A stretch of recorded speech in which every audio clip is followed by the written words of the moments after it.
যখন আমি বাড়ি থেকে বের হয়ে আসি তখন আমি আমার আব্বা আম্মাকে একটাই কথা বলে আসছিলাম, আমার ফ্যামিলি মেম্বার সবাইকে, যে যদিও আমি বাড়িতে ব্যাক করি তাহলে একটা ভালো স্কোর নিয়ে ব্যাক করব, যাতে আমার এই স্কোর দিয়ে আমি বাইরে চলে যেতে পারি। আচ্ছা, এবং আলহামদুলিল্লাহ আমার স্কোরটা আসছে। আসছে। বাড়ির আদরের ছেলে স্বপ্ন পূরণ করার জন্য বাড়ি ছেড়ে শহরে পাড়ি জমায় এবং সেই স্বপ্ন পূরণ করতে পেরেছে। এরকম একটি গল্প নিয়ে আমি চলে আসছি। তাহলে আমরা গল্পে চলে যাই। আসসালামু আলাইকুম স্যার। ওয়ালাইকুম সালাম। কেমন আছেন স্যার? আলহামদুলিল্লাহ, আপনি কেমন আছেন? জি স্যার, আলহামদুলিল্লাহ ভালো আছি। রেদন স্যার, প্রথমেই আপনার পুরো পরিচয় এবং কিসে বলছেন যদি বলতেন। আমি আমার নাম মোহাম্মদ রেদওয়ান হোসেন খান। আমার বাড়ি বিয়ানীবাজার এবং কারেন্টলি আমি সিলেটে আছি এবং আমি বিয়ানীবাজার গভর্নমেন্টে কলেজে বিএসএস এ পড়তেছি রাইট নাও। আ- আচ্ছা স্যার, এই যে বললাম বাড়ির আদরের ছেলে, তো আপনি তো আপনার সাথে যখন গল্প করলাম তখন বললেন যে আপনি বাড়ির ছোট ছেলে এবং খুবই আদরের। বাড়ি ছেড়ে আপনার স্বপ্ন পূরণ করার জন্য শহরে এসে আপনার স্বপ্ন পূরণ করতে পেরেছেন, 6 পয়েন্ট পেয়েছেন। এর অনুভূতি কেমন এবং তার জার্নিটা কেমন ছিল? আলহামদুলিল্লাহ, অনুভূতিটা খুব ভালো এবং জার্নিটা অনেক কষ্টের ছিল। যদিও আলহামদুলিল্লাহ আমার ড্রিম স্কোরটা অ্যাচিভ করতে পারছি। কারণ শুরু থেকেই যদি আমি বলি, আমার স্টার্টিংটা হয় ডিসেম্বরের লাস্টের দিকে। তখন আমি আমার বাড়ি ছেড়ে চলে আসি শহরে আইএলস করার জন্য। বেসিক্যালি আমি মূলতই আসছি আইএলসের জন্য, অন্য কিছুর জন্য না। এবং যখন আমি বাড়ি থেকে বের হয়ে আসি তখন আমি আমার আব্বা আম্মাকে একটাই কথা বলে আসছিলাম, আমার ফ্যামিলি মেম্বার সবাইকে, যে যদিও আমি বাড়িতে ব্যাক করি তাহলে একটা ভালো স্কোর নিয়ে ব্যাক করব, যাতে আমার এই স্কোর দিয়ে আমি বাইরে চলে যেতে পারি। আচ্ছা, এবং আলহামদুলিল্লাহ আমার স্কোরটা আসছে। আসছে। আচ্ছা স্যার, ওই যে আপনি বাড়ি থেকে শহরে আসলেন। শহরে এসে একটা নতুন জায়গায় নতুন পরিবেশ। এটা কেমনভাবে আপনি খাপ খেয়েছেন? এটা মূলত অনেক কষ্টের ছিল আমার জন্য, কারণ আমি পরিবারের ছোট ছেলে। ছোট আচ্ছা, থেকেই আমার আব্বা, আমার ভাই আমার সব কিছু মনের আশা পূরণ করছেন, কোনো কিছু কমতি রাখেন নাই। আচ্ছা। এবং যখনই আমি মেসে আসি প্রথমত, তখন অনেক কষ্টের ছিল, কারণ এখানে খাবারগুলা আমার সাথে ইউজ টু ছিল না। হুম, হুম। এবং জীবনে প্রথম মনে হয় আমি এইরকম খাবার ট্রাই করছি যে মেসের মধ্যে। এবং রমজান মাসও ছিল, অনেক এই মাসটা আমার জন্য ব্লেসিং ছিল। প্লাস আমি অনেক স্ট্রাগল করছি এই জার্নিটার জন্য রাইট নাও আলহামদুলিল্লাহ। এবং যদি বলি আমি স্ট্রাগলের কথা, আমি যখন বলুন। মেসে প্রথমত আসি তখন খাবারগুলা আমার একবারে কঠিন ছিল। এবং আম্মা আমাকে কল দিতেন প্রত্যেক দিনই যে খাবারটা কেমন হয়েছে, ভাই আমারে বলতেন যে খাবারটা কেমন হয়েছে। তখন আমি খাবার তো ওই রকম ভালো ছিল না, তখন তার আব্বা আম্মাকে বললে অনেক কষ্ট পাইবেন যে আমার ছেলে এরকম করতেছে, ছোট থেকে বড় করছি যে এরকম খাবার খাই নাই। তো বলতাম যে আমি ভালো খাবার খাইতেছি, বাট আমি তো অনেক কষ্টে কষ্টেই ছিলেন। ছিলাম। তো ওইখানে যেখানে আপনি উঠছেন, মানে এখানে ক্লাস করার জন্য মানে ঠিকমতো ক্লাসে আসার জন্য। তো ওইখানে মানে যারা আপনার রুমমেট ছিল তারা কিভাবে হেল্প করেছে? বা তাদের কোন রকম আছে না যে একটা বাড়ি ছেড়ে একটা আলাদা পরিবেশে এসেছেন এবং আ অপরিচিত কারো সাথে থাকছেন। তো এরকম কোন রকম যদি মানে আপনার থাকে অনু ইয়ে আমার মূলত আমার ম্যাচ যারা আসিল মেসে বড় সবাই আমার বড় ভাই ছিলেন। আচ্ছা, এবং উনারা খুব সাপোর্টিভ ছিলেন। লাইক আমাকে উনারা বাজার করতে দিতেন না। বলতেন তুমি শুধু পড়ো, বাজার আমরা করব। আর তুমি শুধু একটা ভালো রেজাল্ট নিয়ে আসো। উনাদের তো কথা বলতেই হয়। কারণ এই জার্নিতে উনারা অনেক সাপোর্ট করছেন। লাইক আমি কোনো কিছু ফেস করলে উনারা আমারে সাহায্য করতেন। প্লাস আমার বাজার ছিল। আচ্ছা। উনারা বলতেন যে তুমি শুধু পড়াতে ফোকাস দাও। আমরা ওইগুলা আরকি ম্যানেজ করে ফেলবো। দেখে নেব। দেখে নেব। তো আপনার এত ভালো একটা স্কোর দেখে উনাদের অনুভূতি কেমন? উনারা যখন শুনছেন যে আমার রেজাল্ট আসছে, তখন উনারা অনেক আমাকে কংগ্রাচুলেশন জানাইছেন এবং অনেক সাপোর্ট করছেন এই জার্নিতে উনারা। আচ্ছা, ঠিক আছে স্যার। এই যে বললেন আপনি বাড়ি থেকে আসছেন, এখানে এসে অনেক স্ট্রাগল করেছেন। বাড়িতে যান না কতদিন হয়? বাড়িতে আমি লাস্ট গেছিলাম ঈদের সময়। আর আমি আমার ফার্স্ট যখন বাড়ি থেকে লেফট নেই, তখন আমি আম্মা সবাইকে বলে আসছিলাম যে একটা রেজাল্ট নিয়ে আসবো। এইজন্য মূলত আমি আর বাড়িতে ব্যাক করি নাই। কারণ আমি চাইছিলাম যে একটা ভালো রেজাল্ট নিয়ে তারপর আমার আব্বা আম্মার সাথে গিয়ে দেখা করব। এবং স্টিল এখনো রেজাল্ট আসছে। আমি আবার বাড়িতে যাই নাই। শুধু এই রেজাল্টটা নিয়ে আব্বা আম্মার হাতে তুলে দেবো এইজন্য আরকি। এখনো বাড়িতে যাওয়া হয় নাই ১.৫ মাসের মতো। বাড়িতে শুধু আঙ্কেল আন্টি না, আপনার আরো আত্মীয় স্বজন আছে, যেমন আমাদেরকে অনেকে দেখা যায় মামা খালা চাচা এরকম আছে, তো আপনার জীবনে কি এরকম কেউ আছে যে আপনাকে খুব আদর করতেন এবং কি সবসময় বলতেন যে আসার জন্য বা ভালো একটা স্কোর করার জন্য, এরকম কেউ আছেন কিনা? আমার মোস্টলি আমার স্পেশালি বেশি আমি সাপোর্ট পাইছি আমার আম্মার সাইডের রিলেটিভ থেকে, হ্যাঁ, স্পেশালি আচ্ছা। আমার মামা, যার কথা না বললেই নয়। লাইক আমি যখন কম্পিউটার বেস আইএলসে ফার্স্ট অ্যাডমিশন নেই, তখন আমার মামা আমারে কল দিছিলেন যে তুই তো আইএলসে অ্যাডমিশন নিছো কম্পিউটার বেস, তোমার তো ল্যাপটপ নাই বা পিসি মনিটর নাই, তুমি কিভাবে এটা শুরু করবা? আচ্ছা। তখন আমি বললাম মামা একটু ম্যানেজ করে ফেলবো, অসুবিধা নাই। তখন আমার মামা বলছেন যে তুমি ওয়েট করো, আমি একটা ব্যবস্থা করতেছি। তারপর উনি 3 দিনের মধ্যে আমাকে একটা ল্যাপটপ গিফট করছিলেন, ওইটা আমার জন্য অনেক ভালো ছিল।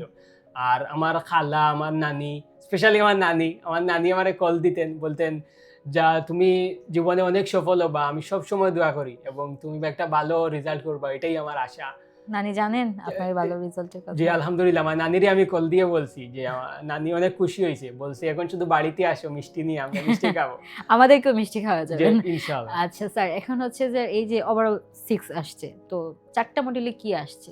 আমার কি কি স্পিকিং আসছে? এ 6.5 আসছে, রিডিং এ 5.5, রাইটিং এ 6, আর লিসনিং এ 6 আসছে। আচ্ছা, যেটাতে কম আসছে ওইটাতে কি পেয়েছে, মানে কেন এর কম আসছে? ওইটা মূলত আমি এক্সামের 4 দিন বা আগে আমার অনেক জ্বর উঠছে, 102 ডিগ্রির মতো জ্বর ছিল, আমি 3 আচ্ছা। দিন বেড থেকে উঠতে পারি নাই। আর আচ্ছা। এর 3 দিন পর আমার এক্সাম ছিল, সো ওই জন্য আমি প্র্যাকটিসটা মূলত ঠিকমতো করতে পারি নাই। আর আমার রিডিংয়ে একটু দুর্বলতা আসছিল। আর মেইন এক্সামের কথা বললে যে প্যাসেজগুলো অনেক আমার কাছে হার্ড লাগছে, প্লাস ওয়ার্ডগুলো আমি ইউজ টু ছিলাম না, ওই জন্য আর কি মূলত ওইটা মূলত আল্লাহ চাইছেন যে একটাতে কম আসে, বাকিগুলো কভার হয়ে যাবে। আচ্ছা, আর যেটাতে ভালো আসছে ওইটার ট্রিক্স কি ফলো করেছেন? আমি মূলত স্পিকিং এ 6.5 পাওয়ার মূল হচ্ছে না আমার স্পিকিং কেয়ারের ম্যাম রুকসানা ম্যাম, আচ্ছা। উনাকে আমি স্পেশালি থ্যাংক ইউ দিতে চাই, আচ্ছা। কারণ উনার জন্যই আমার এই প্রাপ্তি। আর আরেকটা জিনিস আছে যে মূলত আমি এক্সাসের স্টুডেন্ট সবাই একটা জিনিসই করতে পারে, যে আইএলস এর যে মাস্টার বুক আছে স্পিকিং এর, ওইটারে আমি নাম দিছি ডায়মন্ড। আচ্ছা। কারণ ওইটা ছিল ইনসেন, লাইক আমি ওইটা যখন পড়তাম আমি মূলত সবগুলা টপিকই শেষ করছি ওই বইয়ের। ওই টপিকগুলা থেকে আমার মেইন এক্সামে বলতে অনেকগুলা হেল্প করছে, আইডিয়াগুলো আমার কাজে লাগছে। এজন্যই আমি ওইটারে আইএলস এর খনি বলে ডাকি এবং কাশেম স্যাররে অনেক অনেক মন থেকে ধন্যবাদ এইরকম বই হেক্সাসের স্টুডেন্টের জন্য পাবলিশ করার জন্য।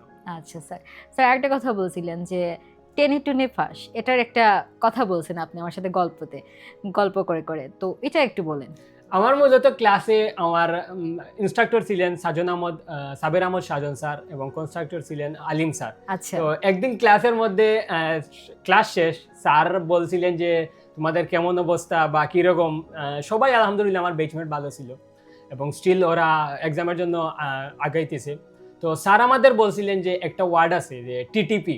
তখন আমরা সবাই স্যার বলছেন ওইটার মানে কি, তখন আমরা সবাই বলছি স্যার টানি টুনি ফাঁস। তখন স্যার বলছেন হেক্সাসে ওইটা মিনিং হচ্ছে ট্রাস্ট দ্য প্রসেস, এবং যারা ওইটাতে ফলো করবে ইনশাআল্লাহ ওরা একটা ভালো রেজাল্ট করবে। এবং আলহামদুলিল্লাহ আমি স্যারদের ইনস্ট্রাকশন ফলো করছি, প্লাস স্যারদের মোটিভেশনটা ছিল ইনসেন, লাইক আমার অনেক হেল্প করছেন।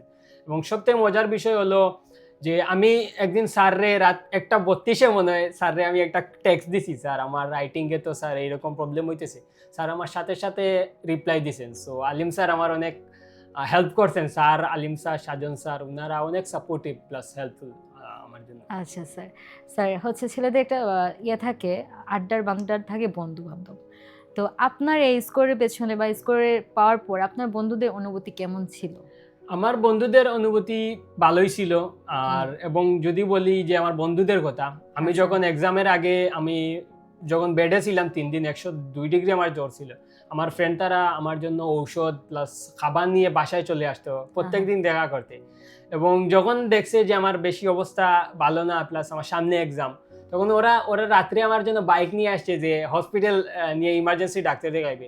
সো স্পেশালি আমি আমার বন্ধু মলকে ধন্যবাদ দিতে চাই, এবং স্পেশালি তাম্বির, হাবিব, আদিল, ওদের ধন্যবাদ দিতে চাই, কারণ ওনা আমাকে অনেক হেল্প করছে। আর আমার আরো ধন্যবাদ দিতে চাই, আমার একটা গ্রুপ আছে ফুটবল কন্ট্রোভার্সি, ওদেরকে স্পেশালি ধন্যবাদ দিতে চাই। সাহেল স্যার আছেন আমার বেচমেট প্লাস আমার ফ্রেন্ড, ওনাদের সাপোর্টই মূলত আমাকে উৎসাহ দিছে যে একটা ভালো রেজাল্ট পাওয়ার জন্য।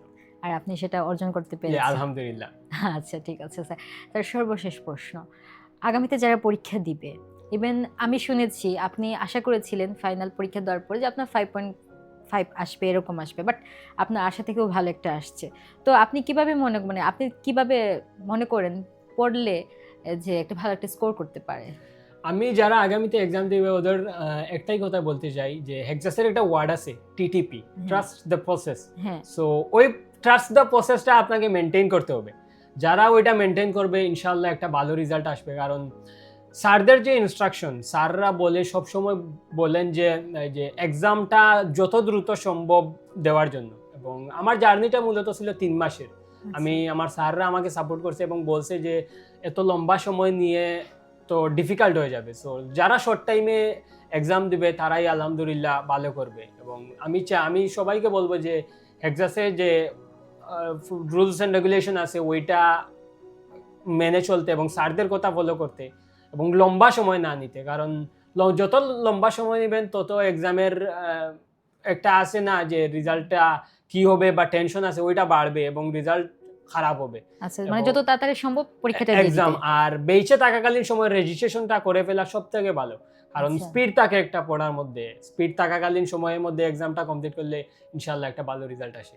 ম্যাম আরেকটি কথা বলতে চাই যে আচ্ছা। আমি আমার এই আইএলটিএস জার্নিতে আমি আমার ফ্যামিলি মেম্বার, আমার ভাই, আমার মামা, আমার রিলেটিভ সবাইকে আমি ধন্যবাদ দিতে চাই। উনারা এদের সাপোর্ট এবং মোটিভেশন আমাকে অনেক হেল্প করছে এবং আলহামদুলিল্লাহ যে আমি উনাদের মনের আশা পূরণ করতে পারছি এমন একটা রেজাল্ট নিয়ে আসে। সো উনাদের প্রতি আমি কৃতজ্ঞ। আচ্ছা, ঠিক আছে স্যার, ধন্যবাদ স্যার। শুনলাম আমরা কিভাবে একটি আশা থেকেও ভালো একটা স্কোর করা যায়। একদম বাড়ি আদর একটা ছেলে থেকে নানান রকম স্ট্রাগল করে আজকে একটা ভালো একটা স্কোর করে স্বপ্ন পূরণ করতে। এরকম স্বপ্ন আপনিও পূরণ করতে পারবেন। ভালো থাকবেন। আল্লাহ হাফেজ।